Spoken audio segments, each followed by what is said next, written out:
Hello everyone, welcome to my YouTube channel. आज की video में हम 9th क्लास की मैथमेटिक्स की वर्कशीट 3 के बारे में डिस्कस करेंगे और आज का टॉपिक होगा हमारा laws of exponent.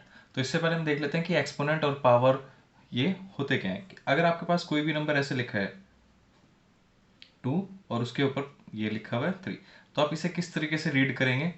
2 raise to the power 3, 2 raise to the power 3। तो इसे पढ़ने का तरीका क्या होगा? 2 रेज टू द पावर 3। तो ये है हमारा 2 रेज टू द पावर 3। अब इसमें से देखते हैं कि हमारे पास बेस क्या होगा और एक्सपोनेंट क्या होगा, क्योंकि ये पावर में है। 3 क्या है? पावर में। तो 3 क्या होगा? हमारा एक्सपोनेंट। इस 3 को आप क्या बोलेंगे? एक्सपोनेंट। और 2 क्या था? हमारा बेस। तो ये क्या हो जाएगा हमारे पास? बेस। तो ये 2 बेस हो जाएगा और 3 क्या हो जाएगा? एक्सपोनेंट। और जब आप इसे पढ़ेंगे तो क्या हो जाएगा? 2 रेज टू द पावर 3।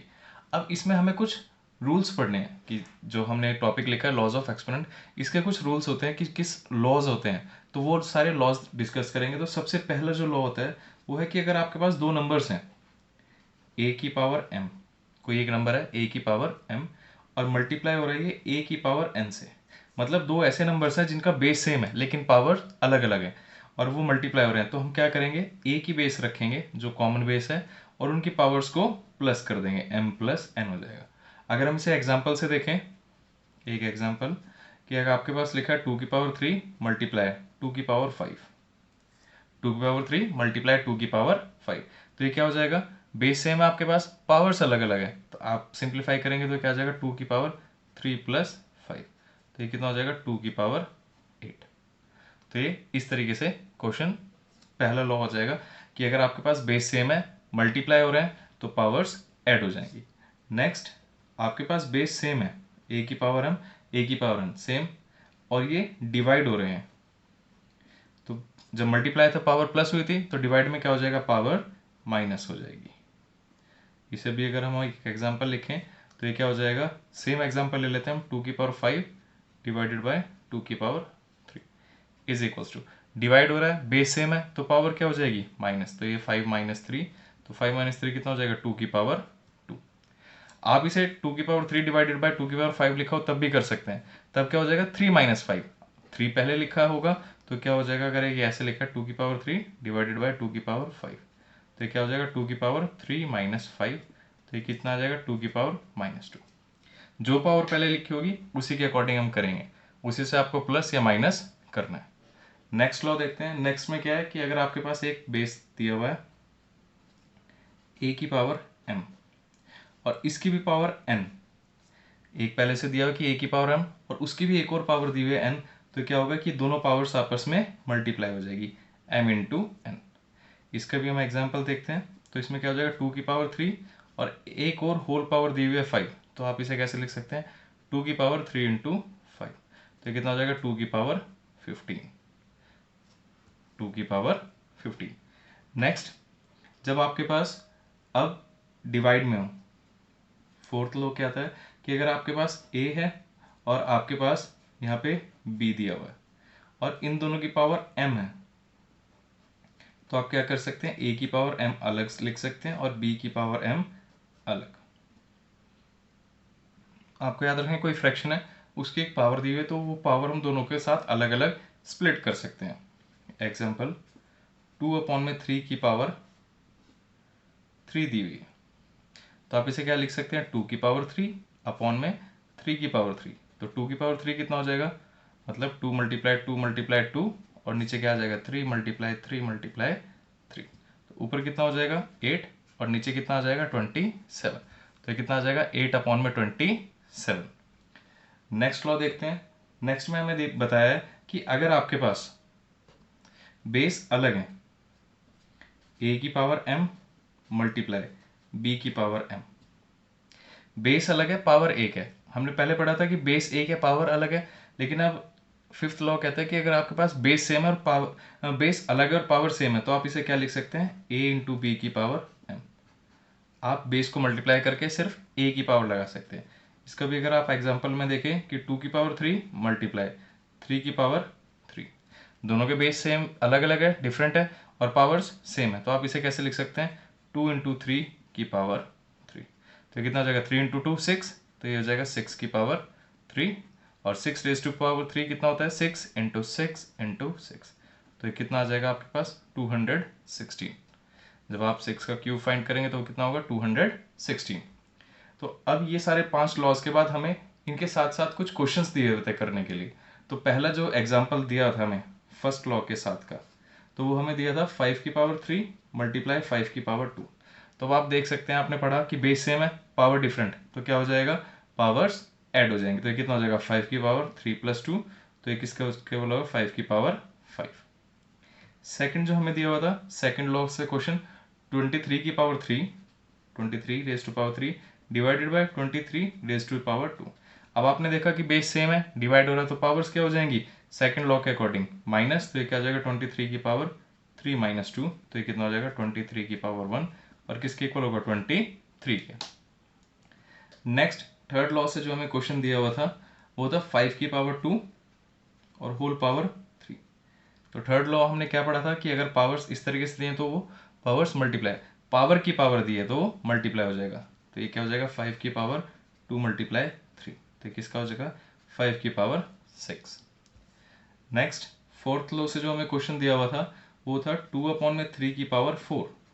तो फोर्थ में आपने पढ़ा था कि जब आपको पावर अलग अलग दी हुई है न्यूमरेटर में और डिनोमिनेटर में आप स्प्लिट करके लिख सकते हैं, दोनों के साथ अलग अलग लिख सकते हैं। तो ये क्या हो जाएगा 2 की पावर 4/3 की पावर 4। आप 2 की पावर 4 फाइंड करेंगे मतलब 2 को 4 बार मल्टीप्लाई करना है और 3 को भी 4 बार मल्टीप्लाई करना है। तो ये कितना 2 इंटू 4 8 16, तो ये 16 आ गया। और नीचे कितना 3 इंटू 3 9 27 और 3 81, तो ये 16/81। नेक्स्ट फिफ्थ लॉ से जो हमें क्वेश्चन दिया हुआ था, फिफ्थ से हमें क्वेश्चन दिया था 3 की पावर 7 मल्टीप्लाई 2 की पावर 7, 3 की पावर 7 मल्टीप्लाई 2 की पावर 7। अब आप देख सकते हैं कि इसमें भी फिफ्थ लॉ में क्या था कि बेस डिफरेंट थे पावर सेम थी, तो हम इसे कैसे लिख सकते हैं 3 इंटू 2 की पावर 7, तो ये कितना हो जाएगा 3 इंटू 2 6 की पावर 7। तो ये कुछ क्वेश्चन, ये 5 लॉज से बेस्ड क्वेश्चन हमें दिए हुए थे जो साथ साथ जब आप वर्कशीट देखेंगे तो आपको ये लॉज का एक्सप्लेनेशन और उसके साथ क्वेश्चंस थे। तो ये उसके साथ साथ के 5 क्वेश्चंस थे, ये 5 लॉज। अब इसके बाद जो हमें क्वेश्चंस करने के लिए दिए हुए हैं वो क्वेश्चंस देखते हैं। तो जो आपने ये 5 लॉज पढ़े हैं इसके साथ हम एक ऐड और कर सकते हैं, हम उसे एज अ सिक्स्थ लॉ लिख सकते हैं कि अगर आपके पास कोई भी बेस दिया हो इसकी पावर 0 है तो आप उसे किसके इक्वल लिखेंगे 1 के। अगर आप इसका एक्सप्लेनेशन देखें तो आपको पता है 2 डिवाइडेड बाई 2 किसके इक्वल आता है 1 के, क्योंकि ये कैंसिल हो जाएगा 1 के। तो इसी में जो हमने एक सेकंड पढ़ा था कि अगर बेस सेम है, यहाँ पे दोनों के बेस सेम है 2/2 और दोनों की पावर किसके इक्वल है 1 के, तो बेस सेम है तो पावर क्या हो जाएगी माइनस, डिवाइड हो रहे हैं तो क्या हो जाएगा 2 की पावर 1 माइनस 1। और फाइनली 2 की पावर 2/2 किसके इक्वल था 1 के इज इक्वल्स टू, तो ये क्या है 2 की पावर 1 माइनस 1 कितना होगा 0। तो इसलिए कोई भी आपको नंबर दिया उसकी पावर 0 है तो वो किसके इक्वल होगा 1 के।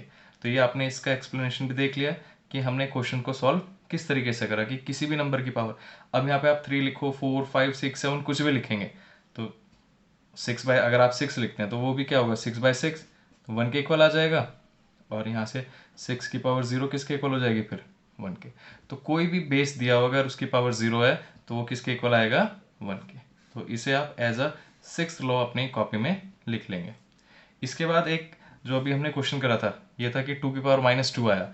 अब 2 की पावर -2 को किस तरीके से सिंप्लीफाई करेंगे, आपको याद रखना है कि जब भी आपके पास इस तरीके से क्वेश्चन आए कोई कि आपके पास a की पावर -m दिया हुआ है, तो ये आपके पास एज अ सेवन्थ इसे आप कर लें तो आपको सीरीज में सारे याद हो जाएंगे। अगर आप इसे सेवन्थ लॉ कर लेंगे तो ये फिफ्थ तक हमने पढ़े थे, ये आ गया हमारा सिक्स्थ और ये सेवन्थ। तो a की पावर -m है तो इससे आप किस तरीके से लिखेंगे 1 में a की पावर m। अगर पावर नेगेटिव है और उसका रेसिप्रोकल करते हैं तो वो रेसिप्रोकल नीचे डिनोमिनेटर में आके पॉजिटिव हो जाएगी, और अगर वो डिनोमिनेटर में नेगेटिव है तो न्यूमरेटर में जाके पॉजिटिव हो जाएगी। आपको सिर्फ ये याद रखना है कि पावर नेगेटिव है तो उसका रेसिप्रोकल करने पे वो पॉजिटिव हो जाएगी। अगर न्यूमरेटर में तो डिनोमिनेटर में पॉजिटिव, डिनोमिनेटर में है तो न्यूमरेटर में पॉजिटिव। इसका अगर हम एक कोई एग्जाम्पल देखें तो ये ले लिया 2 की पावर -3, तो अभी बताया 2 की पावर -3 क्या हो जाएगा 1/2 की पावर 3, और 2 की पावर 3 किसके इक्वल होता है 8 के, तो इसका आंसर कितना आ जाएगा 1/8। तो जो हमारा क्वेश्चन था 2 की पावर -2, अगर हम उसे सिंप्लीफाई करें 2 की पावर -2, तो इसे आप किस तरीके से लिखेंगे, 1/2 की पावर 2, और 1/2 की पावर 2 कितना हो जाएगा, 1/4। तो अब इसके बाद कुछ क्वेश्चन हमें खुद सॉल्व करने के लिए दिए हुए हैं। क्वेश्चन नंबर फर्स्ट दिया 99 की पावर 0। तो अभी आपने देखा कि कोई भी आपको बेस दिया होगा, उसकी पावर अगर 0 है तो किसके इक्वल आ जाएगा, 1 के। आपने भी एक्सपोनेंट रूल्स पढ़ा था ना एक 6th में कि a की पावर 0 इज इक्वल्स टू 1। तो 99 की पावर 0 किसके इक्वल होगा, 1 के। सेकंड क्वेश्चन में हमें दिया हुआ है 7 की पावर -2। अभी आपने एक लॉ पढ़ा था कि a की पावर -m होगा तो वो किसके इक्वल हो जाएगा, 1/a की पावर m के। तो 7 की पावर -2 किसके इक्वल हो जाएगा, 1/7 की पावर 2। तो ये किसके इक्वल हो जाएगा, 1/49। नेक्स्ट क्वेश्चन नंबर थर्ड में आपको दिया हुआ है 13 की पावर 5 प्लस 15 की पावर 5 होल पावर 0। आपको ये देखना कि अब इसमें आपको अंदर सिंप्लीफाई करने की ज़रूरत नहीं है। 13 की पावर 5 और 15 की पावर 5 को सॉल्व करने की ज़रूरत नहीं है, क्योंकि बेस मेन जो पावर हमें बाहर पावर दी हुई है ब्रैकेट की, वो किसके इक्वल दी है, 0। और अभी जो फॉर्मूला पढ़ा था, लॉ पढ़ा था कि a की पावर 0 किसके इक्वल होगा, 1। तो डायरेक्टली हम इसका आंसर क्या लिख सकते हैं, 1। Next question number fourth question में हमें दिया है 3/5 की पावर 2, 3/5 की पावर 2 और होल पावर -1। तो पहले हम इसे अंदर वाले को सिंप्लीफाई कर लेंगे, तो ये किसके इक्वल हो जाएगा, 3 का स्क्वायर अपॉन 5 का स्क्वायर होल पावर -1। हमने लॉ पढ़ा था ना कि अगर अलग अलग पावर दी हुई है, a अपॉन बी की पावर m दी हुई है, तो इसे कैसे लिख सकते हैं, a की पावर m, b की पावर m। तो यही हमने यहाँ पे पहले अप्लाई किया। तो किसके इक्वल हो जाएगा, 3 का स्क्वायर 9, 5 का स्क्वायर 25 और इसकी पावर -1। और अभी आपको पता है कि अगर पावर माइनस नेगेटिव में है, हम इसका रेसिप्रोकल करेंगे। जो हमने लॉ पढ़ा है एक और फिर से कि a की पावर -m किसके इक्वल होगा, 1/a की पावर m के। तो हम इसका भी अगर रेसिप्रोकल करें तो 25/9 की पावर किसके इक्वल हो जाएगी, 1। तो इसका आंसर क्या आ जाएगा, 25/9। ये हो जाएगा फाइनल। तो ये आपके जो 7 लॉज हमने लिखे, 5 पहले लिखे थे, फिर छठा और 7वां एक्सप्लेनेशन के साथ करें, तो ये 7 लॉज आपको पता होने चाहिए।